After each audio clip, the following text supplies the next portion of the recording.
some famous manga and anime works are based on this idea.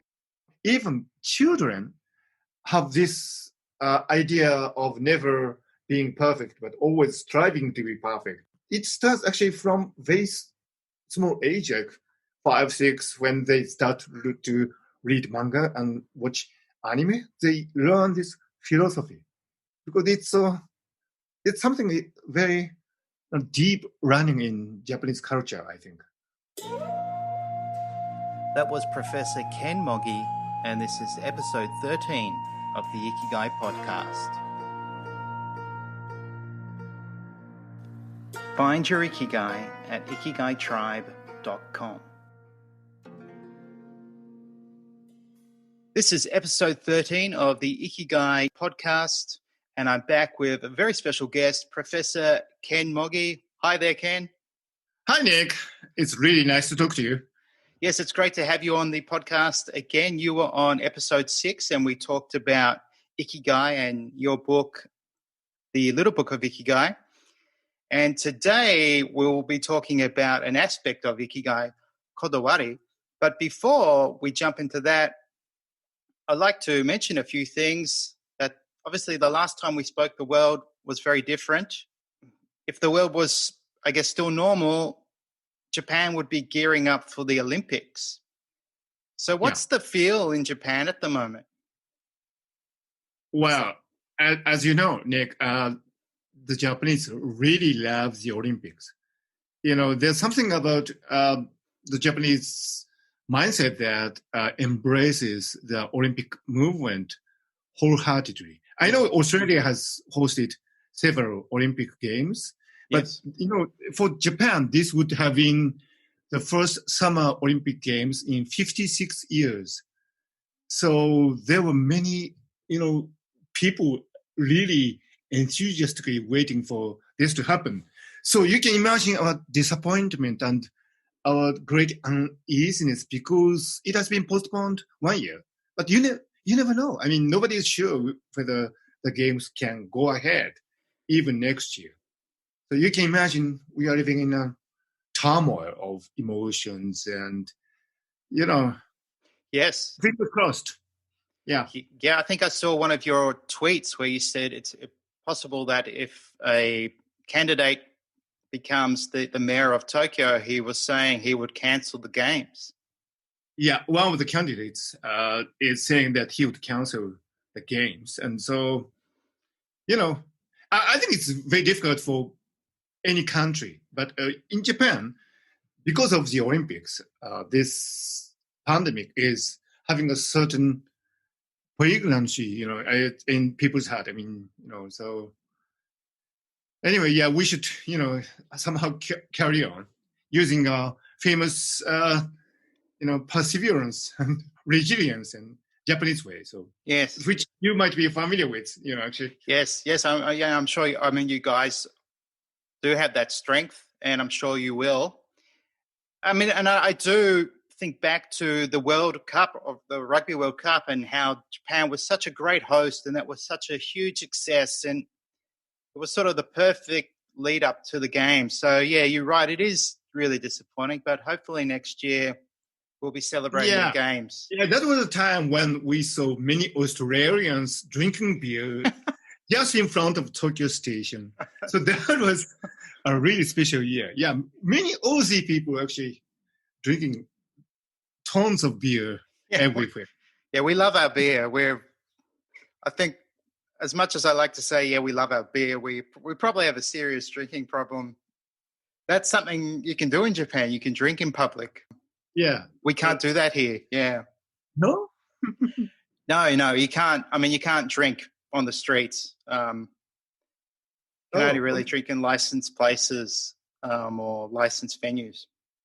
Yeah, because we have our famous Hanami, festivities every spring when we admire the cherry blossoms and drink sake. And so that's quite acceptable. So, yeah, you can do it. Yeah, so Australians should go to Japan every spring. Yeah, please do. Now, Ken, you've been really prolific in the last few months on YouTube with an English channel sharing gold nuggets of wisdom. So I really enjoy your YouTube videos, and I'll definitely link to your channel. Why did you decide to start that?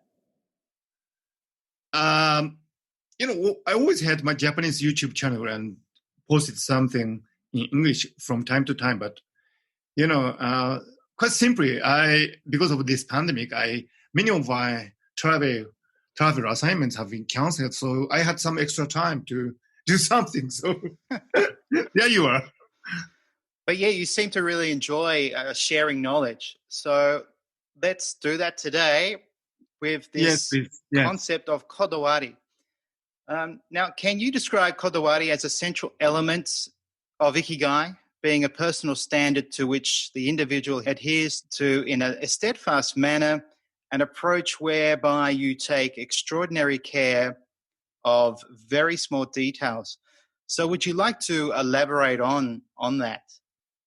Yeah, I think the typical example would be a ramen noodle restaurant where the owner chef had such a Kodawari about how to make the noodles and soup and ingredients, toppings, and so on. So that, interestingly, funnily, many customers might not actually be aware of the extra length that he would go to make his bowl of ramen noodle just perfect.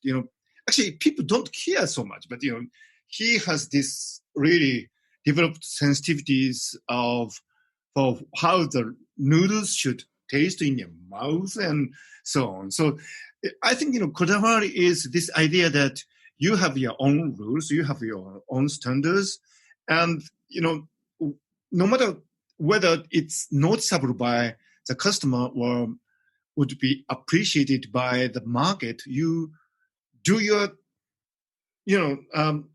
Kodawari anyway.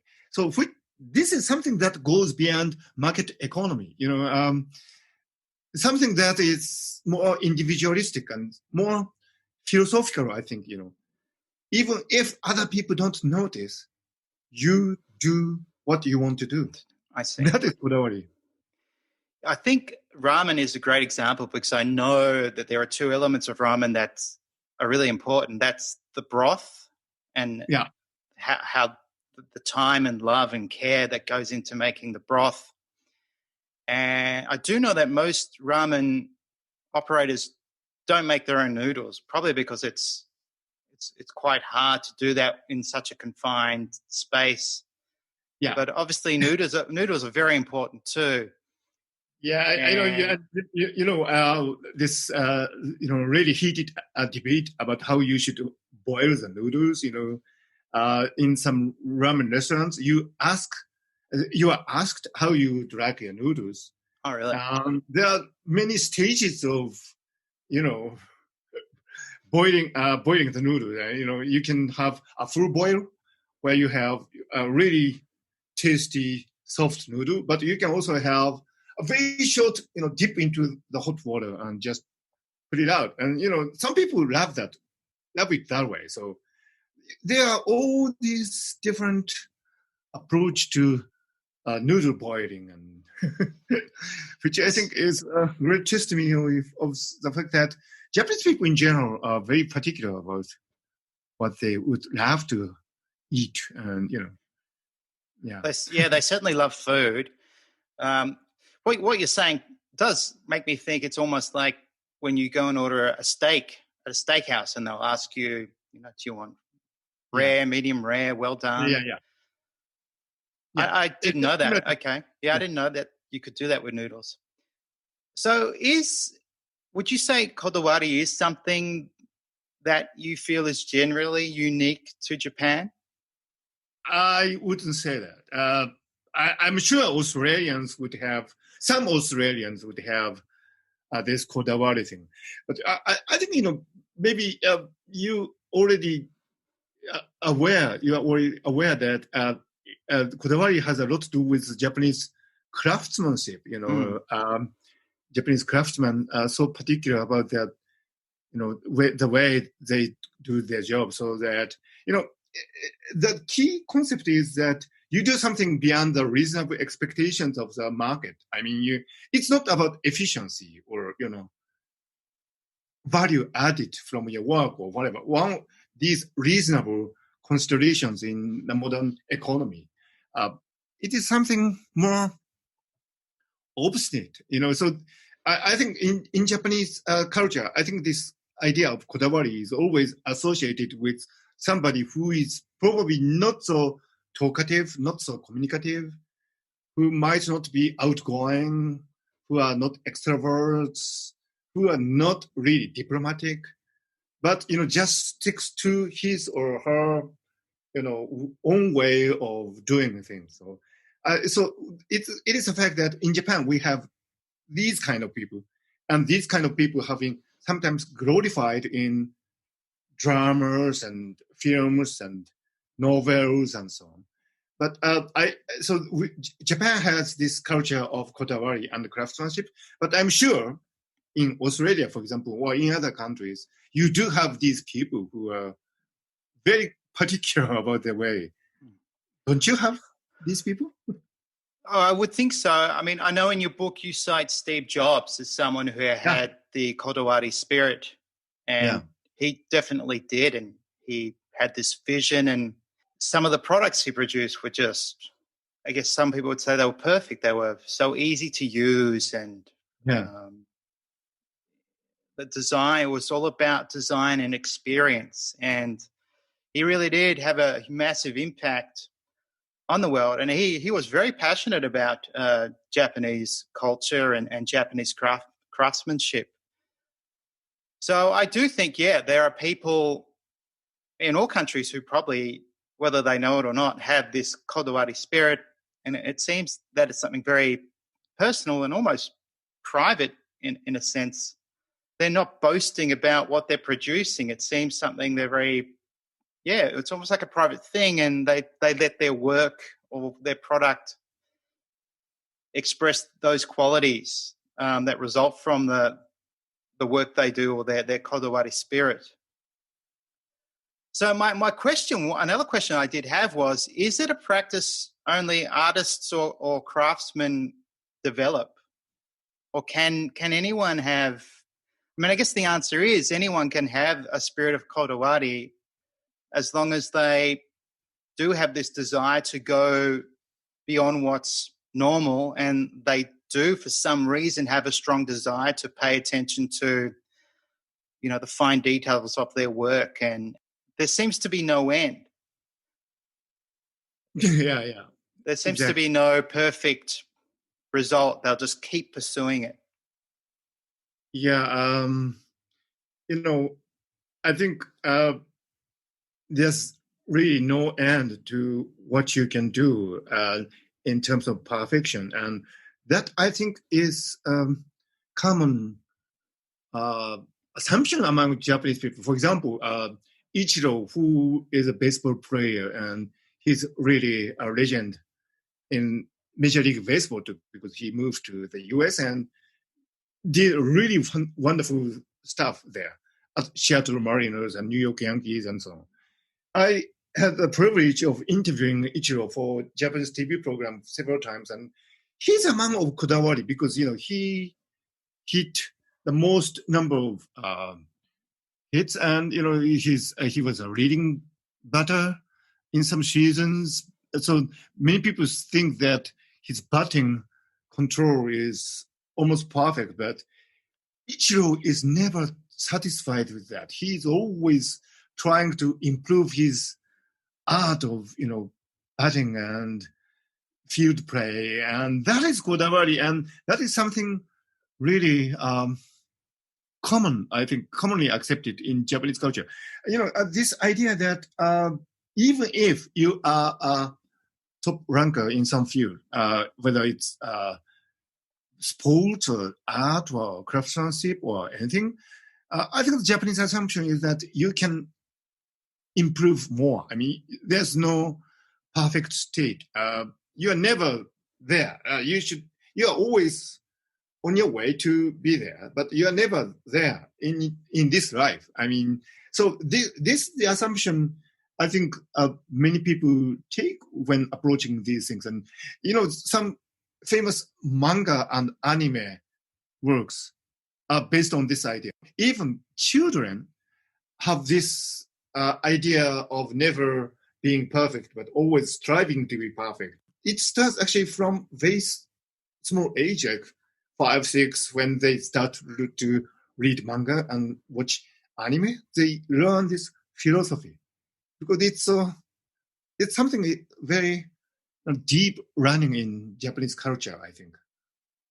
Yeah, I think it'd be a great philosophy for the whole world to learn. I mean, for example, everyone's embraced mindfulness and a lot of Yeah. people would practice meditation. But I think if we could teach children this idea of Kodawari, that you can't be perfect, but you can strive to improve one aspect of something you're interested in. You don't have to be the perfect person, or everything doesn't have to be perfect. But if you love something, you could certainly strive to pursue that if it's meaningful for you, and you could have this long relationship with a love, a hobby or sport. And there's a quote in your book which I think is really important, and it's someone who has the Kodawari spirit that good enough is simply not good enough, because Kodawari is ultimately about communication. So would you like to expand on that? This is something very, very difficult, but I have a really funny anecdote. One of the top Japanese restaurant owner who sadly passed away last year. He was really famous, Kenichiro Nishi. He owned a restaurant called Kyoaji, which was considered by many to be the very finest in Japanese traditional cuisine. He said, his father was also a, chef, but his father never taught how to cook.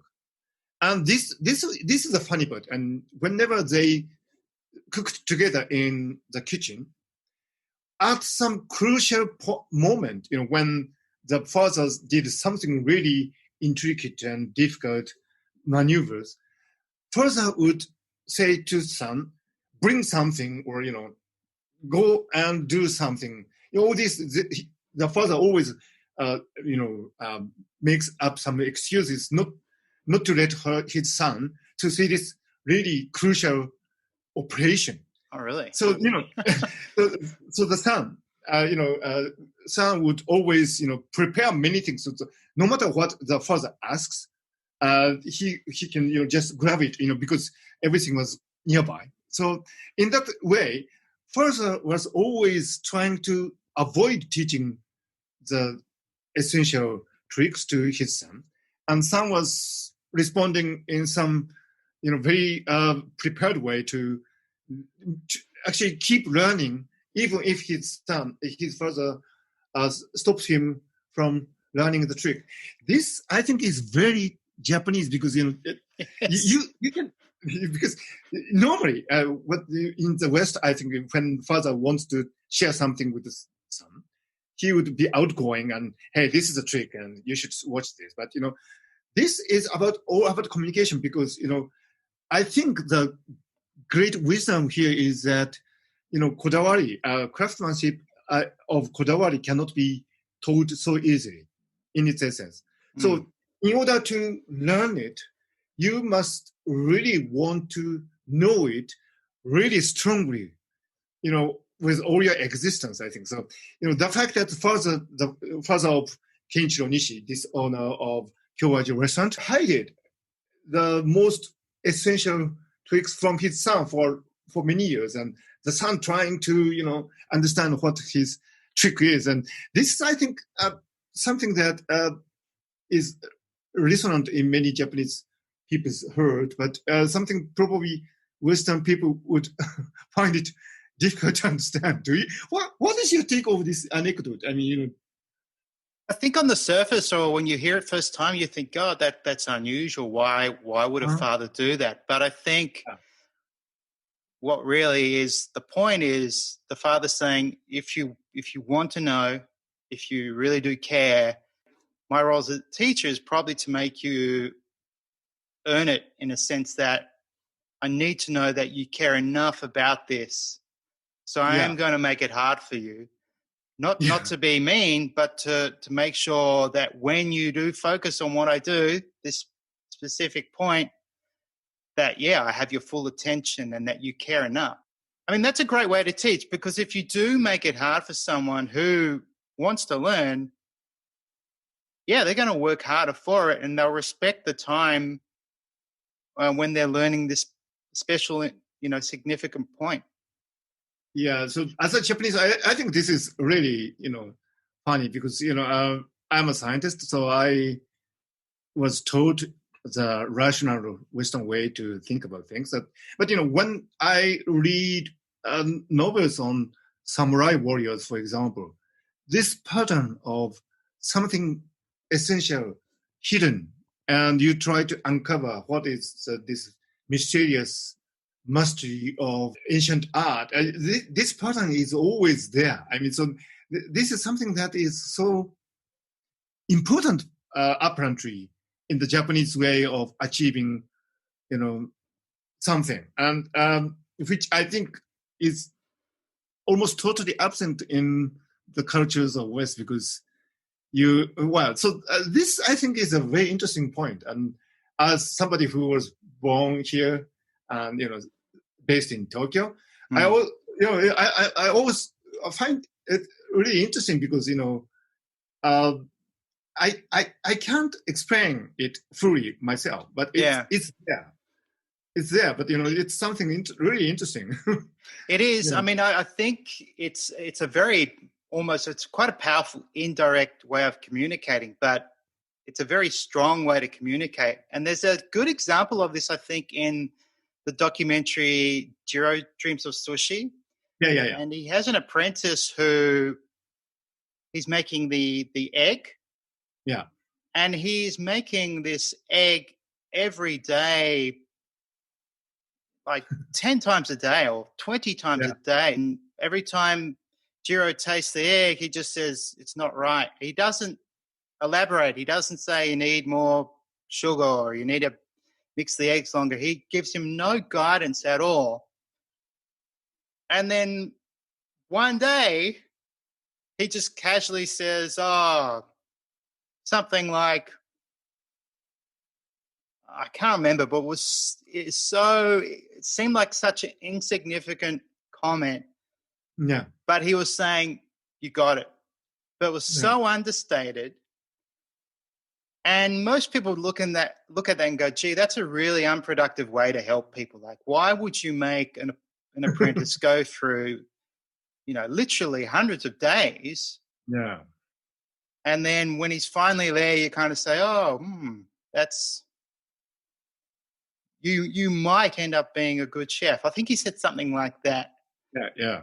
And I probably understand it because of my experience of living in Japan. But some people might think it's, heartless or cruel. But I guess if you understand Japanese culture, it's the opposite. It's just a very different way to communicate it. So Nick, so I think the interesting thing is that it's quite widespread. Actually, it's a default way to learn craftsmanship in restaurants and so on. So it's not just Jiro Ono who is a really special person. I mean, I think it's happening everywhere in Japanese restaurant. So you are always told not to be taught, but to steal craftsmanship. You must observe your master and steal it. That's what they say usually. So this is also true in traditional kabuki play or small wrestlers. I mean, small wrestlers, they train every morning in the stables, but they are never taught how to do something right. I mean, they just bump into each other and do all these but you have to really steer it if you want to be a good sumo wrestler, because nobody teaches you from theoretical point of view how you should move your arms and grip the other guy's belt and all these things.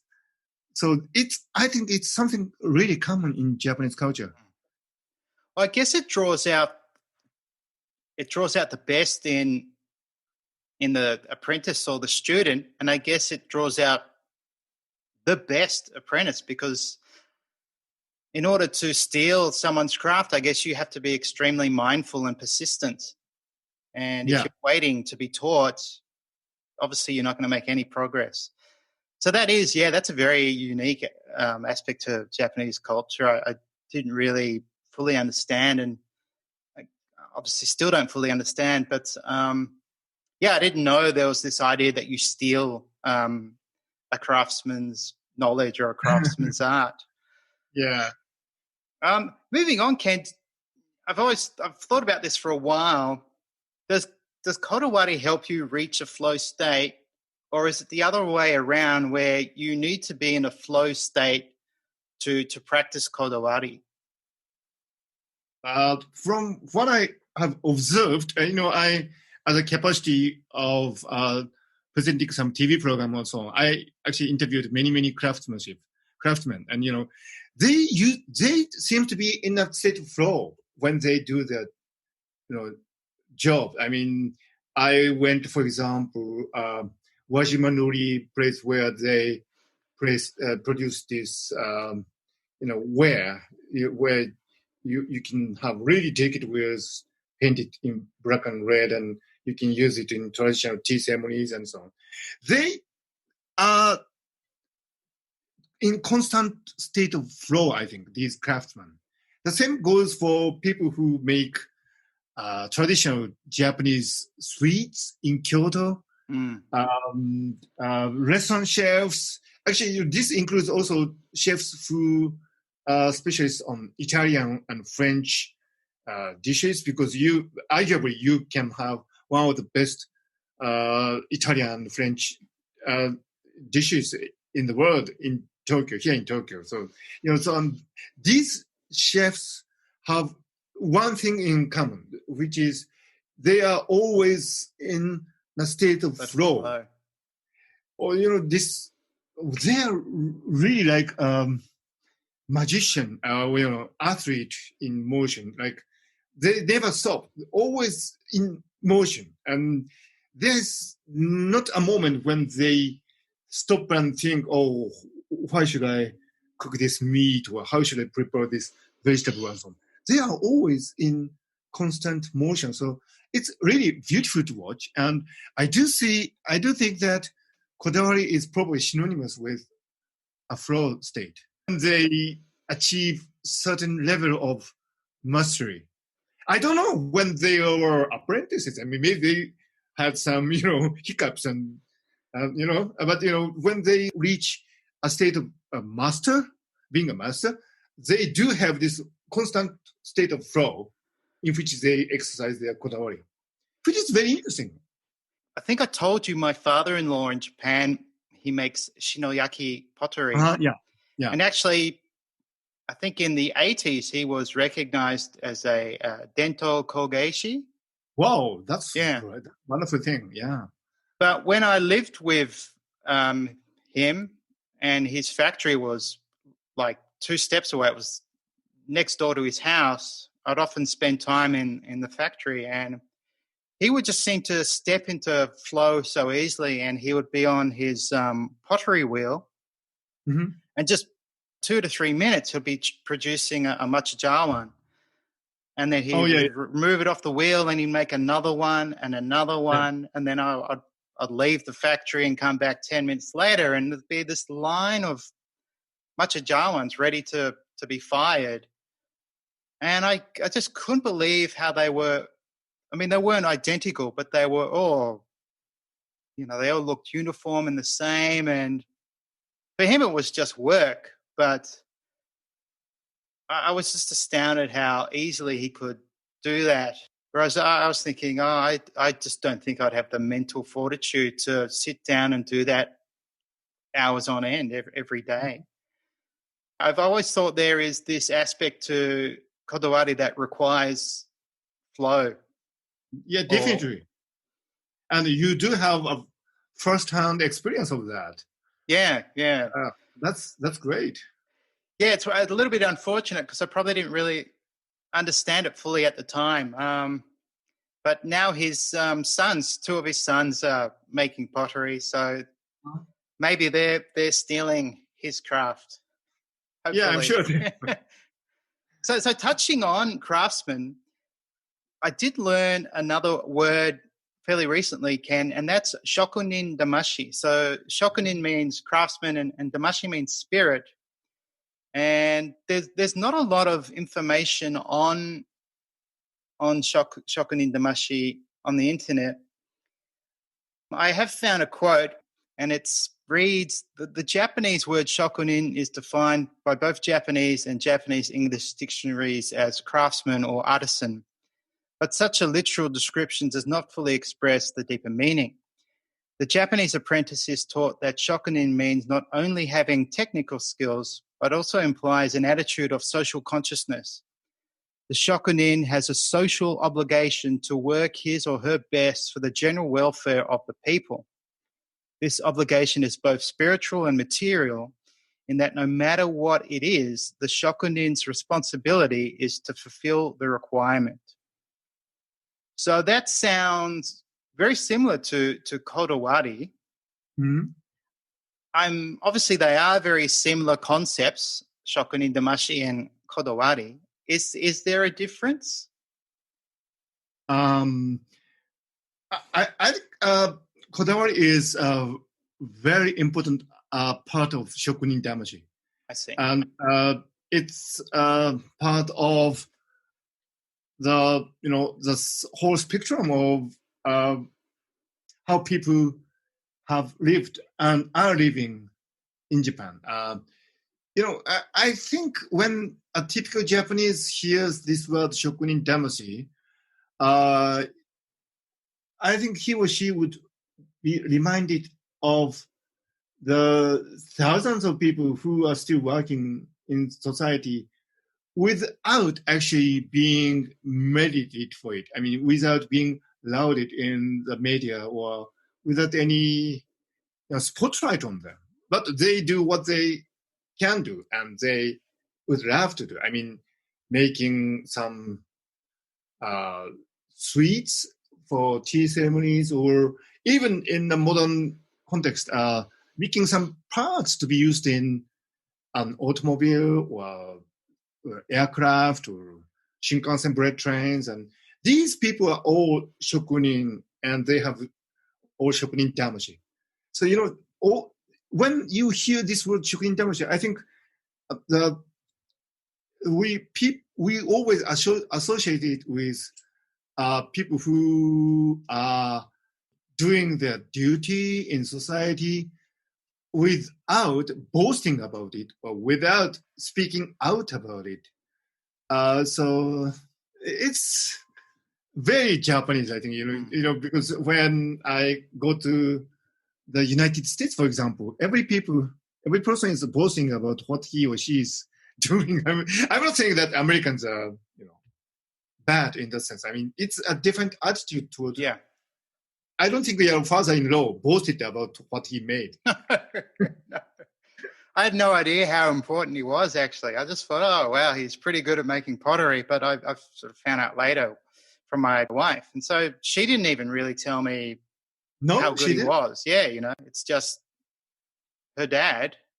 I mean, I recently discovered a Japanese guitar company, Fujigen Gaki.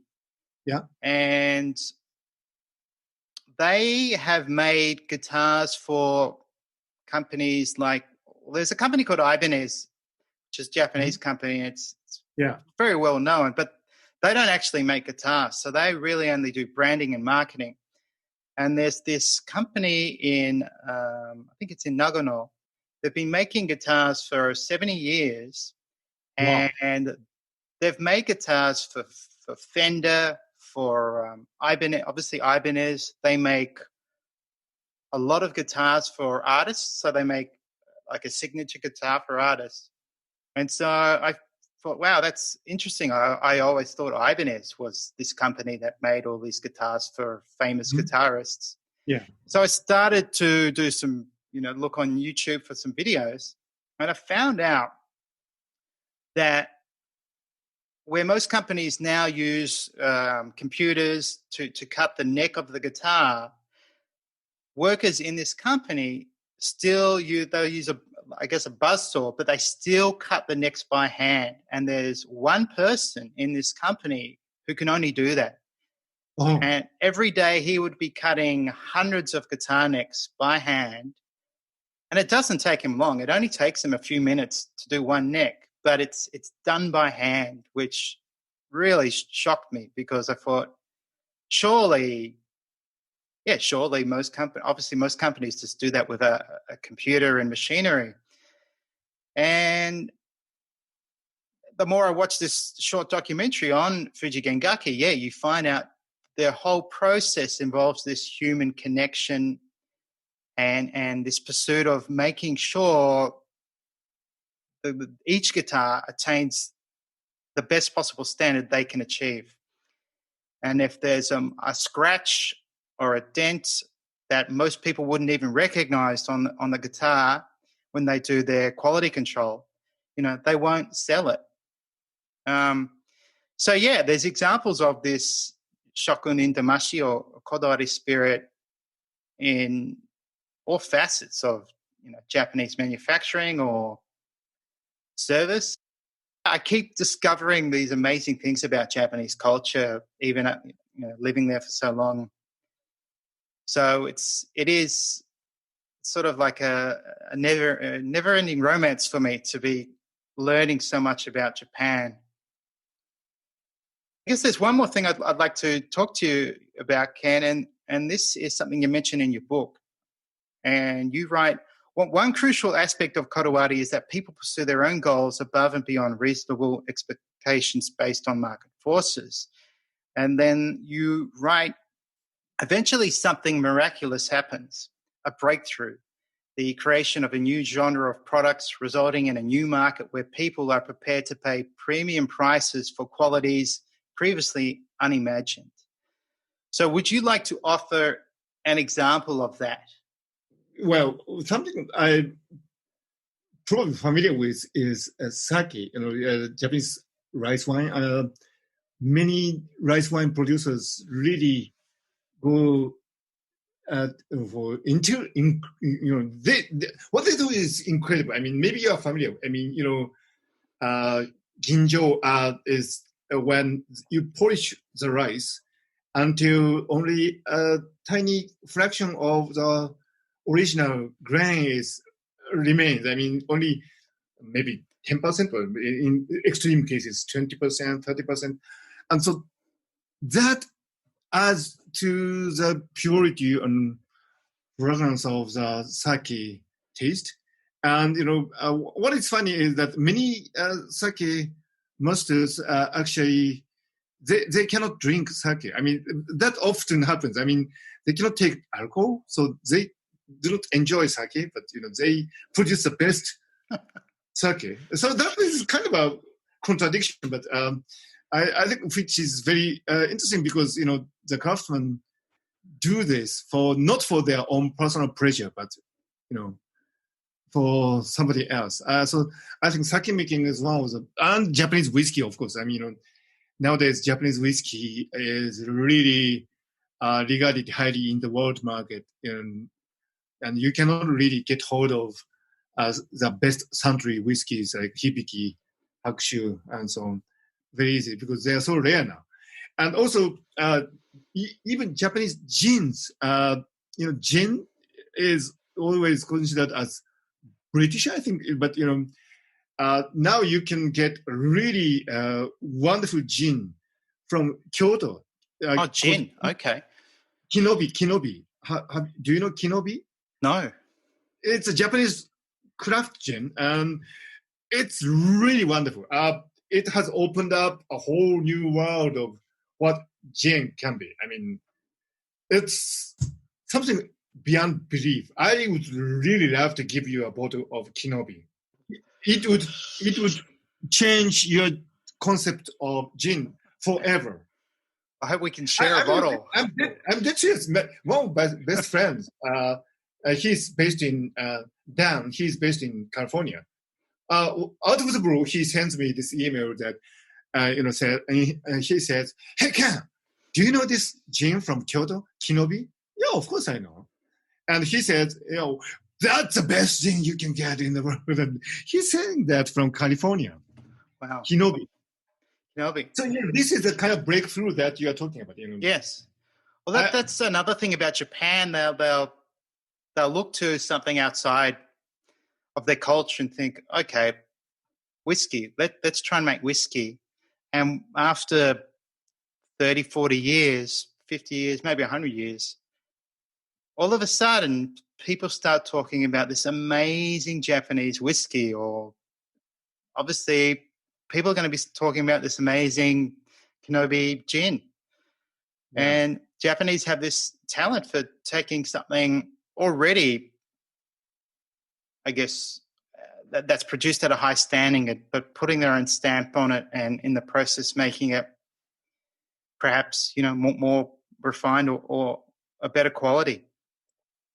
Yeah, so that's wonderful, because many people don't think that that's possible. But Kodawari actually shatters these preconceptions about what a country is about and what a country is capable of. Because I would say that probably Japanese wine would be improved so much that in a few years maybe people would start talking about Japanese wine as well, whether it's red or white or sparkling, or so it's repeated many, many times. Yeah. Wow. Talk about Wagyu beef. Wagyu, beef eating was not Japan's tradition, but now people around the world are crazy about Wagyu beef. So yes, they are. I mean, it's become a bit of I think it's more of a marketing catchphrase now, because you'll go to so many restaurants and they'll say, "Oh, I have a Wagyu burger," and it's not really beef from Japan, but obviously, if you go to Japan and you do experience Wagyu beef, you're going to be paying a premium price for it, aren't you? Yeah. Yeah. And you should really have a premium Wagyu here in Japan, because then it's authentic. All right. Well, let's do that, Ken. When I visit you, we should go and get some Wagyu and have a bottle of Kenobi gin. Yeah, let's do that. So to finish, this is probably the most interesting aspect of Kodawari, is that in order to practice it, you need to start small. Uh-huh. And there's no announcement or chest beating or goal setting. It's this just start small. So I think I'd describe it as like a baby steps to mastery, but there really is no mastery. But it is this baby steps approach, one thing at a time, trying your best to perfect it, and then moving on to the next step. And that's something you talk about a lot, and it's one of your pillars of ikigai is starting small. So if we are trying to, I mean, is Kodawari something you can force, or does it have to, how can we practice Kodawari? Well, yeah, that's the most difficult part, isn't it? I mean, the fact is that if you go to a restaurant or any craftsmanship place, you rarely talk about the ultimate goal or ultimate purpose. You never hear it mentioned. I mean, you really start from small things like, hey, can you peel this onion, or can you make this scrambled egg, or whatever. I mean, you always start from really specific thing, and you almost never talk about the grand goal of achieving something.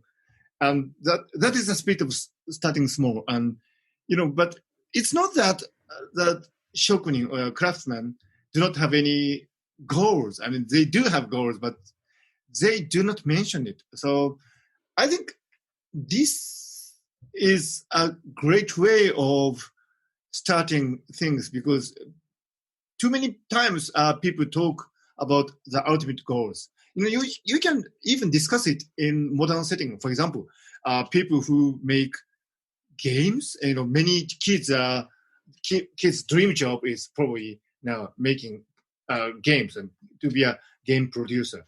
And you can be grandiose and talk about ultimate goals of producing really wonderful games. But at the end of the day, you start from how to design your characters, how to make it playable, and so on. So, Nintendo is a company based in Kyoto.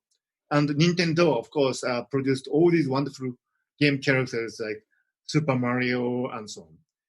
I don't think people at Nintendo starts from really grandiose ultimate goals. They probably start from discussing how we should make the mustache of Mario. Yes. You know what I mean? Yeah. This whole attitude of starting from very specific small things actually makes you go the longest in terms of creating something wonderful. So I think that's a really typical approach by Japanese, and I think that could be an inspiration for many people around the world, because we talk too much about goals and not enough about specifics and small things, and I agree. It's almost, I think, just came to me now. It's like this love of creativity. It's this love of being creative. And when you're creative, you do care about the small details. And yeah, that's right. You're fascinated with them.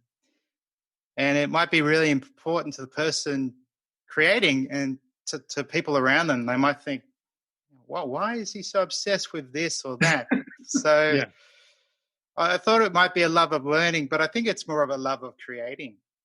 Yeah, I think many people around the world, especially the young generations, they intuitively know what we are talking about here. I mean, because they are so accustomed to, for example, the online games where they have these characters and they discuss which character is what, or whatever. These teenagers, they always talk about that. So they intuitively know that these details are very important in creating something. And so maybe all the kids in the world are becoming shokunin or craftsmen in that sense. So I hope so.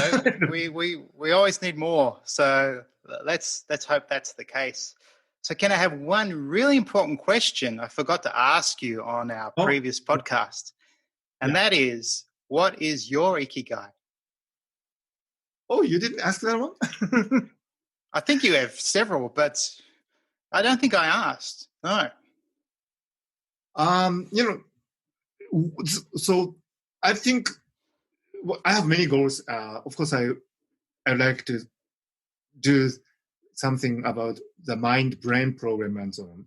But we have been talking about the Japanese concept that there's one concept that I really love in English-speaking world, which is epiphany. I really love this word, epiphany. I don't think we have something equivalent to epiphany. We do have some Japanese word for it, like keiji or kizuki or whatever, but these words do not really mean what epiphany means. And so I think my ikigai in my life is to have an epiphany. I mean, sometimes you have this moment when you realize something really important in your life.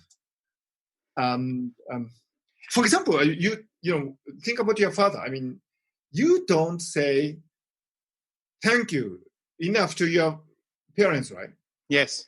I mean, when they are alive, but that is always repeated. For example, I haven't said thank you enough to my elementary school teachers. Although I received a lot of things.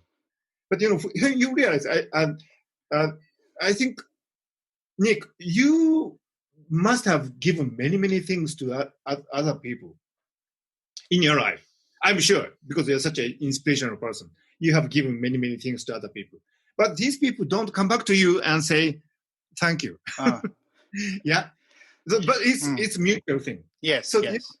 But anyway, so when I realized that this world is a place where you don't say thank you to the people you received so much, Yes. that makes you, I think, happier because you realize that you might have given something to other people without you knowing, perhaps, and these people don't come back to you and say thank you.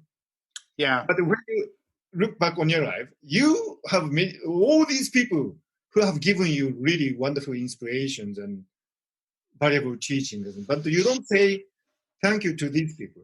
So this world is full of people who do not have time to say thank you to. Thank you. Yeah. So I had this epiphany when I was maybe 30 years old, 30 something. So just a few years, ago. I'm just joking. But anyway, so when I had this epiphany, I think it made me really happy. So my ikigai is to have my next epiphany. I don't know when it would come, but That's a great answer.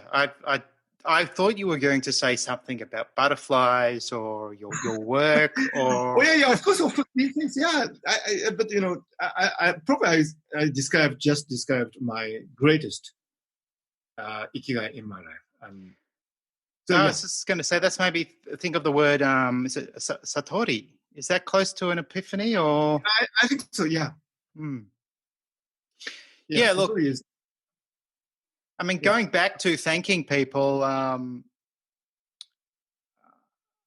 think you're right. We don't thank enough people, and we probably never will. But I think it's important to thank the people close to you. And yeah, that's something I did to my father. I did write him a long letter thanking him for everything he gave me before he died. And that was such a healing process for me. It was a very emotional process to write the letter and reflect on childhood and things we went through. But through writing that letter, I felt grateful and happier. And when he received it, he was a man of very few words, but he thanked me for it. And we had a moment where we did connect deeply on a phone call.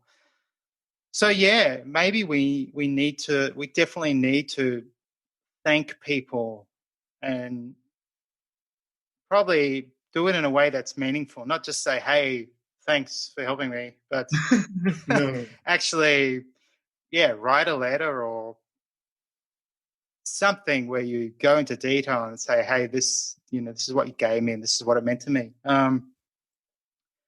So Ken, I probably should end the Skype, this podcast thanking you for all you've done for me, and your books helped me understand this greatly misunderstood concept, ikigai. And the second podcast, like the last one, it's been a wonderful learning experience and very enjoyable. So thank you so much for your time. Thank you, Nick.